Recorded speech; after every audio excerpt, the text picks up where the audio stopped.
Cerita novel Perintah Kaisar Naga bab selanjutnya. Ojo lali subrek, like and comment ya, yuk gasken. Pada sore hari di Swansea City, sinar matahari bersinar melalui kisi-kisi jendela berbentuk pedang yang bertumpuk. Menimbulkan cahaya berbintik-bintik dan bayangan di jalan batu biru. Chen Ping dan Hu masih sedang duduk di ruangan itu. Sebuah peta pegunungan angin hitam terbentang di atas meja, dengan beberapa kertas jimat yang menguning berserakan. Itu adalah jimat-jimat penunjuk jalan yang baru saja digambar Hu dan masih terdapat fluktuasi kekuatan spiritual yang samar-samar di dalamnya. Chen Ping, roh jahat di pegunungan angin hitam sangat kuat. Jimat pembersih kejahatan, milikku hanya bisa melindungi kita sejauh 3 mil saja. Hu mengetuk-ngetuk kertas jimat itu dengan ujung jarinya, dan ujung jarinya yang kasar mengusap tepi jimat itu. Keduanya tengah berdiskusi tentang cara menemukan cabang kuil dao jahat ketika tiba-tiba terdengar suara keras. Logam pecah di luar, diikuti oleh seruan para biksu di kota pasar.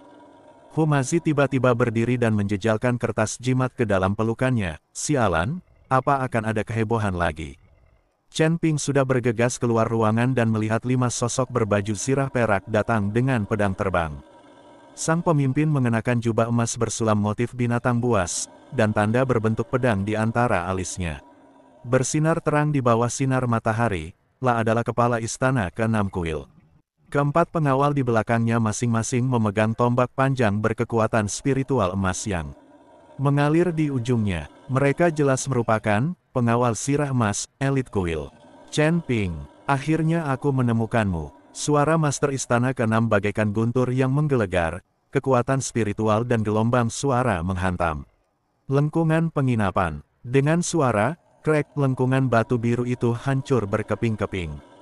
Para pendeta di sampingnya begitu takut hingga mereka menghindar, tetapi tidak seorang pun berani maju untuk menghentikannya. Siapa kamu? Chen Ping bertanya kepada master istana ke-6 dengan dingin.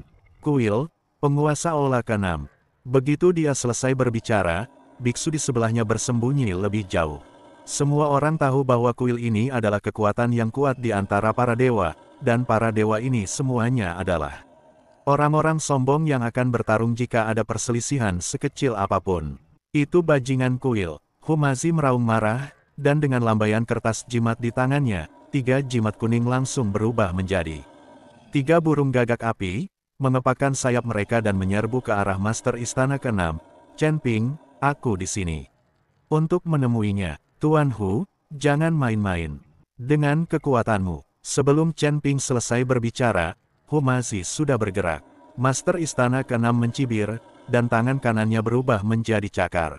5 bayangan cakar emas melesat dari udara, dan gagak api itu langsung terkoyak menjadi percikan api begitu mereka mendekat. Seorang kultivator biasa yang bermain-main dengan jimat, pantas bersikap lancang di depan master istana ini. Sosok master istana ke-6 berkelebat, dan ia muncul di atas paviliun batu bagaikan hantu. Cakar pengunci dewanya, dengan siulan tajam yang merobek udara, langsung menuju mahkota Chen Ping. Ada sedikit darah di bayangan cakar ini, dan kekuatannya sangat mengerikan. Chen Ping tidak berani menunda, lah menggunakan langkah pengendalian api secara maksimal, dan tubuhnya melayang mundur seperti bunga willow yang tertiup angin. Pada saat yang sama, ia memanggil pedang pembunuh naga dengan tangan kanannya, tertawa. Saat cahaya pedang bertabrakan dengan bayangan cakar, suara mendesis tajam terdengar. Chen Ping hanya merasakan kekuatan dingin menjalar di ujung jarinya, lengannya langsung lumpuh, dan seluruh tubuhnya terguncang dan terlempar mundur, lah baru menstabilkan tubuhnya setelah menghantam pilar paviliun batu. Ada rasa amis dan manis di tenggorokannya, dan ia terpaksa menelan darah yang mengalir deras ke mulutnya. Tingkat ke-7 alam abadi lepas. Sedikit lebih maju dari sebelumnya, tapi sayang sekali dia masih seekor semut. Master istana ke-6 menyeringai sengit dan melambaikan tangan kirinya. Keempat pengawal berbaju zirah emas segera membentuk formasi pertempuran. Saat tombak panjang mereka bersilangan, bayangan tombak emas membentuk jaring raksasa, menjebak Chen Ping dan Hu di tengahnya. Para penjaga ini semuanya berada di tingkat ke-5 alam abadi duniawi. Berkat-berkat formasi pertempuran, aura Mereka telah mencapai tingkat ke-6 alam abadi duniawi. Kekuatan suci yang terkandung dalam bayangan tombak, memiliki kemampuan alami untuk menahan jimat Humasi. Harus dikatakan bahwa kekuatan cabang kuil menjadi lebih kuat seiring dengan meningkatnya level. Keempat pengawal berbaju zirah emas semuanya berada di tingkat ke-5 alam abadi bumi. Ke-6 istana ini mungkin merupakan kekuatan yang cukup besar di surga ke-6. Ayo pergi. Chen Ping tahu bahwa dia dan Humasi bukanlah tandingan master istana ke-6, jadi dia ingin menarik Humasi pergi. Cakar penguasa istana ke-6 mengejar mereka seperti bayangan, dan cakar berdarah itu menekan langsung ke punggung kedua pria itu. Hati-hati, Chen Ping mendorong Humasi dengan keras, tetapi menerima pukulan itu secara langsung. Dengan suara embusan, pakaian di punggungnya langsung berlumuran darah merah.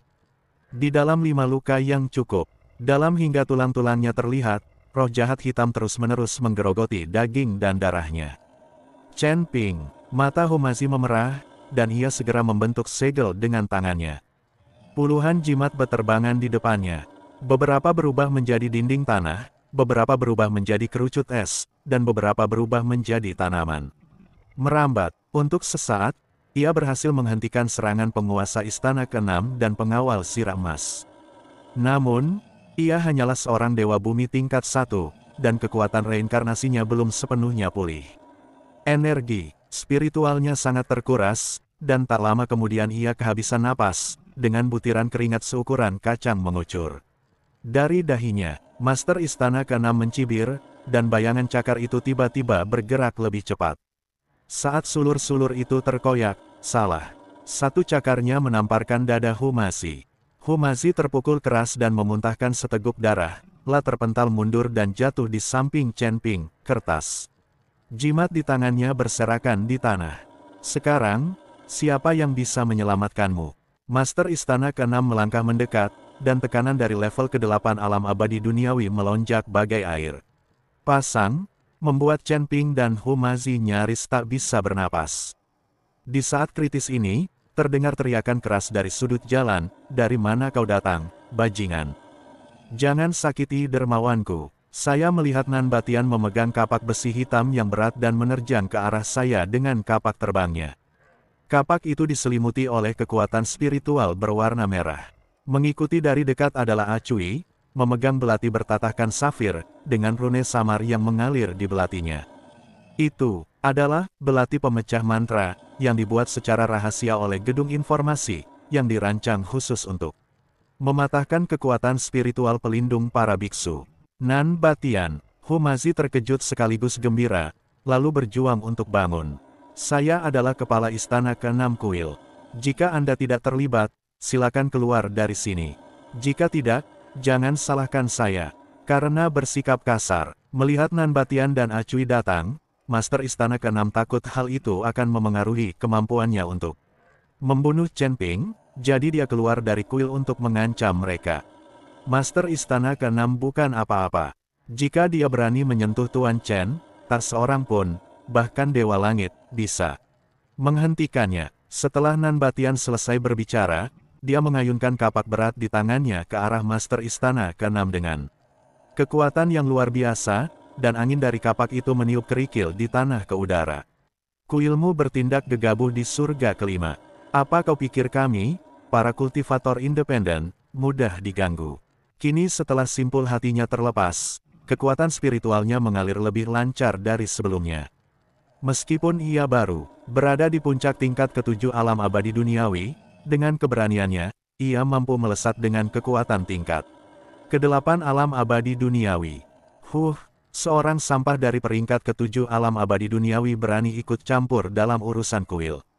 Master Istana ke-6 mencibir, dan pada saat cakar pengunci dewa bertabrakan dengan kapak berat itu, kapak itu berputar dengan keras, dan ujung cakar itu meluncur ke bawah di sepanjang tulang pedang, menuju langsung ke pergelangan tangan Nan Batian. Perubahan gerakan ini begitu cepat dan dahsyat sehingga Nan Batian tak sempat membela diri dengan tergesa-gesa. Hanya bisa berbalik ke samping, dan ujung cakarnya menyapu lengannya, meninggalkan untaian butiran darah.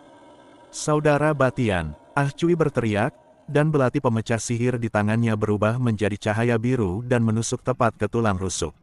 Master Istana ke-6, meskipun tingkat kultivasinya telah turun ke alam abadi duniawi, gerakannya lincah dan rune pemecah sihir pada belatinya selalu dapat merobek kekuatan spiritual pelindung penguasa Istana ke-6 di saat kritis, menciptakan kesempatan bagi Nanbatian untuk mengatur napas. Untuk sesaat, beberapa orang mulai berkelahi di jalan. Kapak berat Nanbatian terayun-ayun, melindungi Chen Ping dan Humasi. Belati Ah Cui bergerak tak menentu, mencari kelemahan Master Istana ke-6.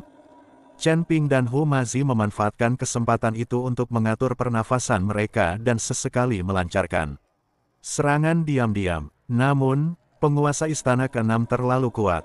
Kekuatan spiritual tingkat 8-nya di alam abadi bumi bagaikan jurang samudra. Cakar pengunci dewanya terkadang sekuat guntur dan terkadang selembut ular berbisa, dan perlahan-lahan ia meraih keunggulan mutlak. Dentang, kapak berat Nanbatian tersapu oleh bayangan cakar, dan celah langsung muncul di badan pedang, lah mengerang dan terguncang berulang kali, dan kerah bajunya berlumuran darah.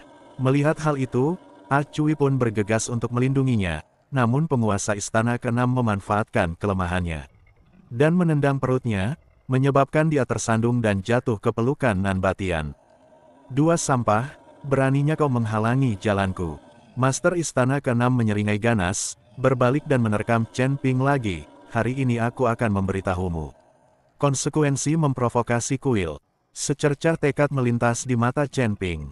Tepat ketika ia hendak membakar darah dan jiwanya untuk bertarung sampai mati melawan Master Istana ke-6, sebuah suara wanita dingin tiba-tiba terdengar dari langit. Master Istana ke-6, kau menindas yang lemah dengan kekuatanmu. Apakah kau layak disebut Master Kuil Lahi? Sebelum dia selesai berbicara, sebuah bayangan putih melintas bagaikan seekor angsa liar yang terkejut, dan dengan lambaian ringan pengocok di tangannya, ribuan benang perak seketika berubah menjadi hujan cahaya di seluruh langit. Benang-benang perak itu tampak lembut, tetapi mereka tajam bagaikan pisau tajam ketika jatuh menimpa formasi tempur pengawal bersirah emas. Keempat pengawal itu terpental sambil menjerit, lalu jatuh pingsan. Pupil mata Master Istana ke-6 tiba-tiba mengecil saat ia menatap pelayan berpakaian sipil yang tiba-tiba muncul dan berteriak kaget, Yun Xiu, kenapa kau di sini? Yun Xiu berdiri di hadapan Chen Ping, liontin giok bulan sabit di pinggangnya berkilauan di bawah sinar matahari, lah melirik. Perang orang yang berjatuhan, tatapannya sedingin es ketika tertuju pada kepala Istana ke-6. Aku di sini untuk melindung Chen Ping atas perintah kepala Istana ke-4. Kepala Istana ke-6, kau melanggar perintah Kepala Istana ke-4 dan secara diam-diam mengerahkan garda zirah emas untuk mengepung dan membunuh Chen Ping. Apa kau mencoba memprovokasi kerusuhan sipil? Kepala Istana ke-6 tampak seperti baru saja mendengar lelucon konyol, lah menunjuk Chen Ping dan meraung, dia membunuh orang-orang dari kuilku dan menghancurkan martabat kuilku. Kurasa kau telah dicuci otak oleh Kepala Istana ke-4. Beraninya kau menyembunyikan seorang pemberontak. Dia mengganti topik pembicaraan, tatapan tajam terpancar di matanya. Yun Xiu, aku di sini atas perintah Master Istana ketiga. Kau telah menghancurkan rencanaku hari ini. Jika Master Istana ketiga menyelidiki, bahkan Master Istana ke-4 pun tak akan bisa melindungimu. Dengan jentikan lengan awannya, benang-benang perak membentuk penghalang di depannya. Kekuatan spiritual tingkat 9 dari alam abadi bumi meledak tanpa ampun, dan tanah di seluruh jalan mulai retak. Jika Master Istana ketiga memiliki kemampuan, silakan pergi ke Istana Raja Lahi untuk mengajukan keluhan. Tetapi jika kau ingin menyentuh Tuan Chen, mintalah terlebih dahulu pada pengocok pembersih debu di tanganku. Lah melangkah maju, dan tekanan tak terlihat itu membuat Master Istana ke-6 mundur setengah langkah. Master, Istana ke-4 menerima perintah dari Raja Lahi, bahkan Raja Lahi pun harus menunjukkan rasa hormat. Tidak apa-apa kau mengandalkan kekuatan Master Istana ketiga untuk menindas orang lain di surga ke-6, tapi kau berani datang ke surga ke-5 dan bertindak begitu lancang.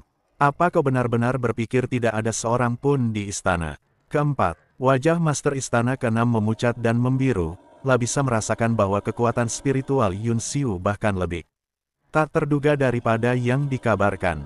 Benang perak pada kocokan itu mengandung kekuatan hukum ruang, dan hanya sedikit saja yang mampu menghancurkan kekuatan spiritual pelindungnya. Namun, ketika teringat akan cara-cara Master Istana Ketiga, ia kembali menguatkan diri. Yun Xiu, jangan paksa aku.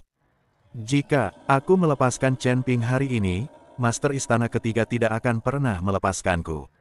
Itu urusanmu. Seberkas kekuatan spiritual berwarna putih keperakan mengembun di ujung jari Yun Xiu. Kekuatan spiritual itu berputar, membentuk lengkungan aneh di udara, yang jelas merupakan prototipe bilah ruang angkasa. Kau bawa anak buahmu dan pergi sekarang, atau aku akan membereskan kekacauan ini untuk Master Istana Keempat.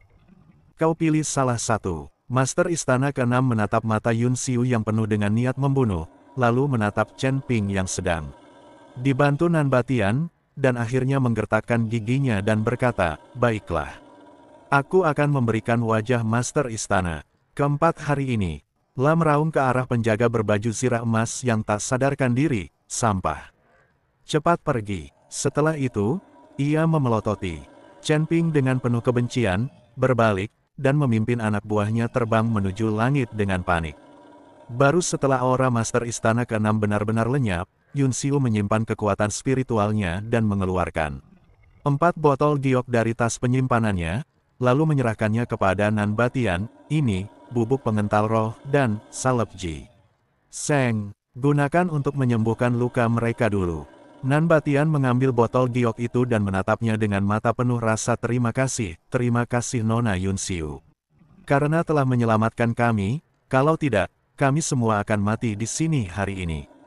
La membagikan pil-pil itu kepada semua orang, lalu memberikan 1 pil kepada Acui terlebih dahulu. Melihat wajah pucat Acui, matanya penuh dengan kesedihan. Setelah Chen Ping meminum ramuan itu, rasa sakit yang hebat di dadanya berangsur-angsur mereda. La membungkuk kepada Yun Xiu dan berkata, terima kasih banyak telah menyelamatkanku. Aku tidak punya cara untuk membalasmu.